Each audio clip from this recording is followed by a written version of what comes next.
Welcome to my channel. I'm Scott, and in this video I'm going to walk you through the process of valuing Microsoft stock by analyzing their financial statements and dissecting their financial ratios so we can determine if it's a buy or a sell. Let's get started with the model. This is a large cap company, 3 trillion market cap. They're trading at $4.04 a share, and they have 7.4 billion shares outstanding.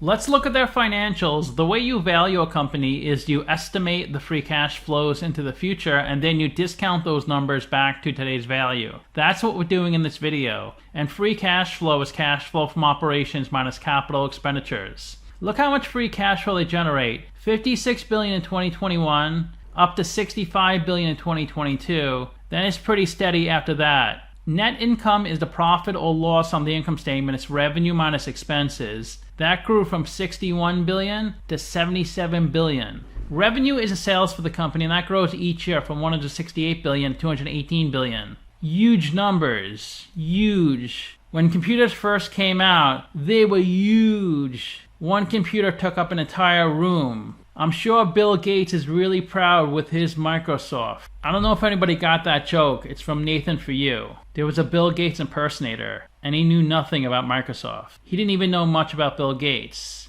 He would just say, when we started Microsoft, computers were massive. And he would mispronounce words sometimes. It was really funny. We estimated 4 years of future free cash flows. We also estimated a terminal value, which is all cash flows past year 4, that's 2.7 trillion. We discounted those numbers back to today's new weighted average cost of capital. We get a value of the company of $2.4 trillion. We divide that by 7.4 billion shares. And we get a calculated stock price of $317. They're trading at $4.04, so they're trading at a 27% premium. It's a sell according to the model. I was really aggressive with my future free cash flow growth, up to $118 billion in 2027. But the stock keeps going up. They're the biggest company in the world. They recently surpassed Apple because investors look towards the future, and people think this company will control AI, or at least be the big player in AI. There are 146 companies in the same industry as Microsoft, and if they have a number in red, they're worse than the median. If they have a number in blue, they're better.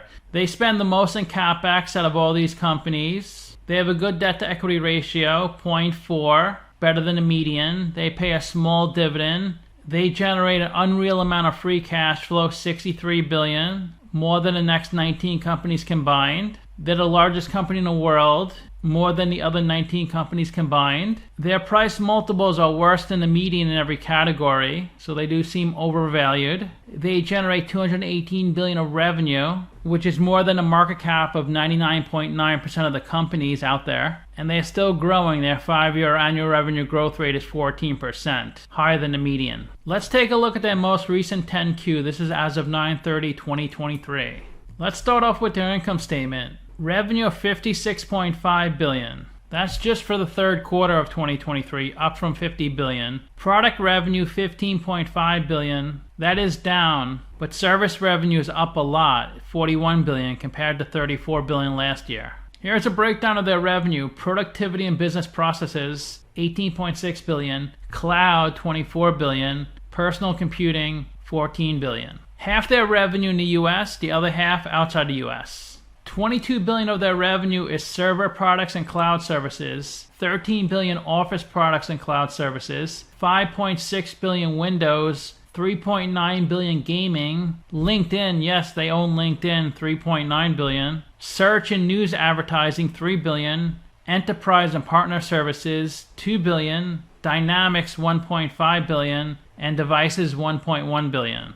Their cost of revenue is 16 billion. 3.5 billion products, 12.8 billion services, really good margins. Gross profit 40 billion, up from 35 billion. They spent 6.7 billion in R&D, sales and marketing 5.2 billion, G&A 1.5 billion. That gives them net income of 22 billion, up from 18 billion. Their EPS is $3. They did decrease their shares outstanding from 7.457 billion to 7.429 billion. Let's look at their balance sheet. Current assets 208 billion. Current liabilities 125 billion. So their current ratio is well above 1. They keep 140 billion of cash and short-term investments on their balance sheet. Accounts receivable is 37 billion. This is how much money is owed to them by other companies. Their biggest asset is PP&E, 102 billion. Their total assets 446 billion. That's up from 412 billion just 1 quarter ago. Their total liability is 225 billion, up from 206 billion. Their biggest liability is the best liability, unearned revenue. This is when a customer makes an advance payment for a product or service that Microsoft needs to deliver in the future. This means they receive 46 billion of cash, but they haven't delivered the product yet or provided the service. Once they do provide the service or deliver the product, then they'll take the liability off their balance sheet and book it as income onto their income statement. Their second biggest liability is long-term debt, 42 billion. Here's a breakdown of the long-term debt. They have 500 million of debt with an interest rate of 5.25%. They issued this debt in 2009. 10 billion of debt they issued in 2020. That has a low interest rate, 2.5%, and that matures between 2050 and 2060. When you take their assets, 446 billion, minus their liabilities, 225 billion, you get their equity, 221 billion. They raised 96 billion from selling their business. They profited 132 billion from running their business. Let's look at their statement of cash flows. For the third quarter, they had operating cash flow of 31 billion. Last year was 23 billion. The way you calculate operating cash flow, you start with your net income, then you add the non-cash items on the income statement. You adjust for changes in working capital. Their big change was accounts receivables, 11 billion. This means they sold on credit in the past and the customers are paying now in this accounting period. In their financing cash flow section, they added 19 billion of debt. They added another 7 billion of debt. They repurchased 4.8 billion of their own stock. They paid out 5 billion of dividends. In their investing section, they spent 10 billion on PP&E. They spent 1.2 billion from acquiring other companies. A big acquisition last year was Activision Blizzard. They paid 62 billion of cash for that.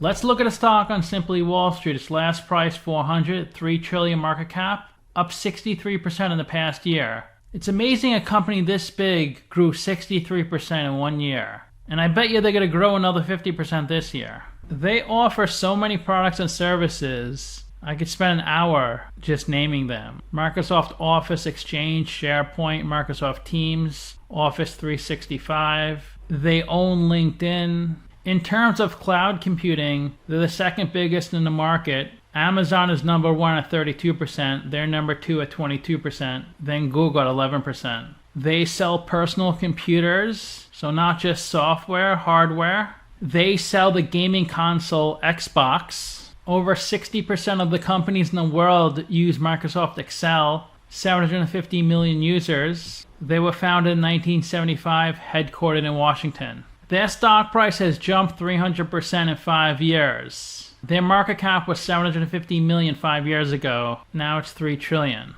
Simply Wall Street says they're overvalued. Their stock price is 363. 50 analysts priced this stock at 426. Their 2024 revenue is projected to be 240 billion, 2025 277 billion, 2026 318 billion. Their debt peaked in 2017 at 89 billion. It is down to 71 billion, but you can see their equity is much higher than their debt, so they have a really solid balance sheet. And they always have more cash than debt, so if they wanted to pay down all their debt, they could. They pay their next dividend on 3/14, but you have to own the stock before 2/14 to get that dividend payment. Their yield keeps going down because their stock price keeps going up. You can see their yield was 3% in 2014, but now it's below 1%. The forecast is 0.9% by 2026. The CEO's annual salary is 2.5 million, total compensation 49 million. His tenure as CEO is 10 years.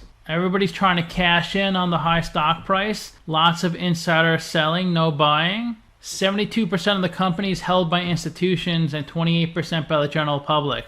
Vanguard is their biggest shareholder at 8.75%, then BlackRock, State Street, Capital Research, Fidelity. They employ a ton of people. It was under 100,000 in 2013. Now it's 221,000.